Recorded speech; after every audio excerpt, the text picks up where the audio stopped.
जय श्री कृष्णा। राधे राधे। वैशाख महात्म्य का दूसरा अध्याय। नारद जी बोले, हे राजन, वैशाख मास के समान कोई महीना नहीं है। सतयुग के समान दूसरा युग नहीं है। वेद के समान शास्त्र नहीं है और गंगा जी जैसा कोई तीर्थ नहीं है। जलदान के समान दूसरा दान नहीं है और भार्या के समान दूसरा सुख नहीं है। खेती जैसा कोई धन नहीं है और जीवन के समान कोई लाभ नहीं है। उपवास जैसा दूसरा तप नहीं है। दान जैसा सुख और दया के समान दूसरा धर्म तथा नेत्रों के समान कोई ज्योति नहीं है। भोजन के समान कोई तृप्ति नहीं। खेती के समान कोई व्यापार नहीं। धर्म के समान कोई हितकारी मित्र नहीं है और सत्य के समान कोई यश नहीं है। आरोग्य के समान कोई हर्ष, केशव के समान कोई रक्षक, माधव के तुल्य संसार में कोई पवित्र नहीं है। ऐसा परसोत्तम वैशाख मास शेष स्याही भगवान को सदा प्रिय है। भगवान के प्यारे इस महीने को जो लोग बिन व्रत व्यतीत करते हैं वह संपूर्ण धर्मों से बहिष्कृत होकर शीघ्र ही पशु योनि पाते हैं।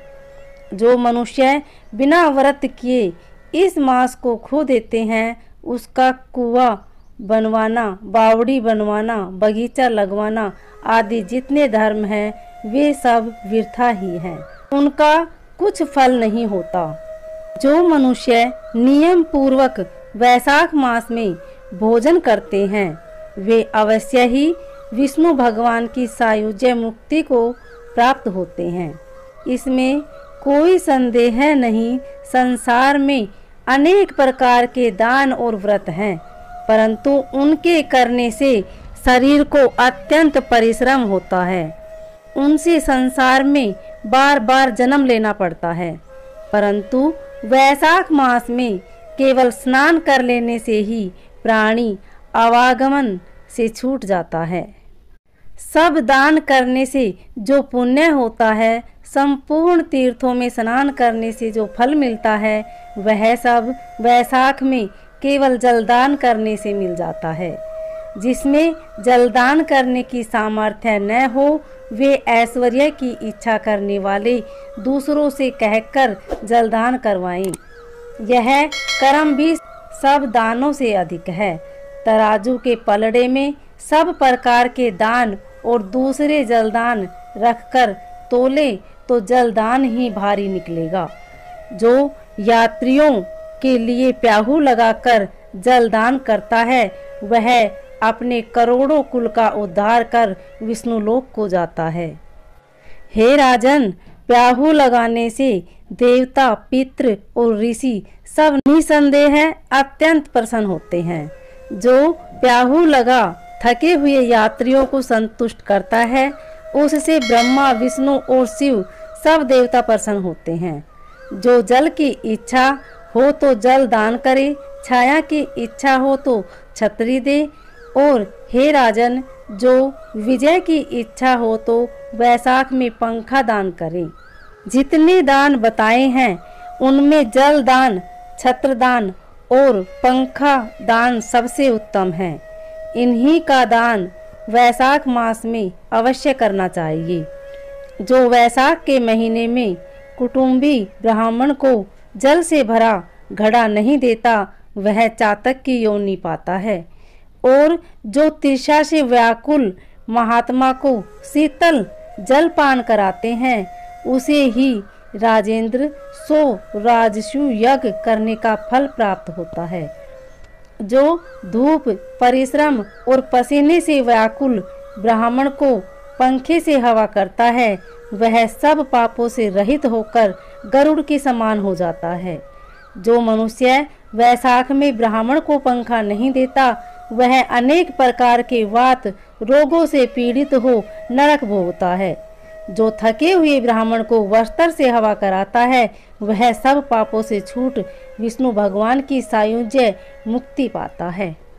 जो शुद्ध मन से ताड़ का पंखा दान करते हैं वे सब पापों से छूट विष्णु लोक को जाते हैं, परंतु श्रम दूर करने वाले पंखे का दान नहीं करने वाले अनेक प्रकार की नरक यातनाएं भोगकर संसार में पापी हो जाते हैं। हे राजेंद्र, आध्यात्मिक दुख की शांति के निमित्त वैशाख मास में छत्री दान करना उचित है। जो मनुष्य विष्णु भगवान के प्यारे इस वैशाख माह में छत्री दान नहीं करते उनको कहीं छाया नहीं मिलती और वे महाक्रूर पिशाच बन पृथ्वी पर घूमते हैं। वैशाख में जो खड़ाऊ दान करते हैं वे यमदूतों का तिरस्कार कर विष्णु लोक को जाते हैं। जो वैशाख मास में जूता दान करते हैं उन्हें नरक की यातना नहीं भोगनी पड़ती, न उसे संसार के दुख सताते हैं।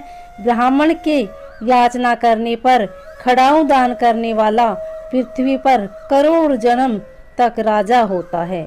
जो मार्ग में श्रम को दूर करने के लिए स्थान बनवाता है उनका फल वर्णन करने में ब्रह्मा भी असमर्थ हैं।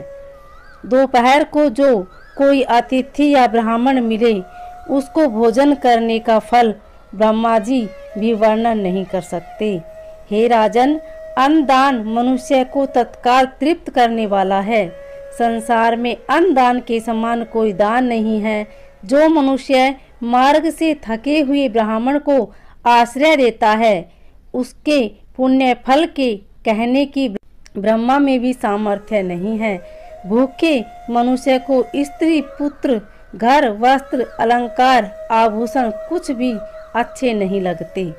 पेट भरने पर ही सब अच्छे लगते हैं, इसलिए अन्नदान के समान न कुछ हुआ न आगे होगा। जो वैशाख में थके हुए ब्राह्मण को अन्न का दान नहीं देता वह पिशाच बनकर पृथ्वी पर अपना ही मांस खाता फिरता है।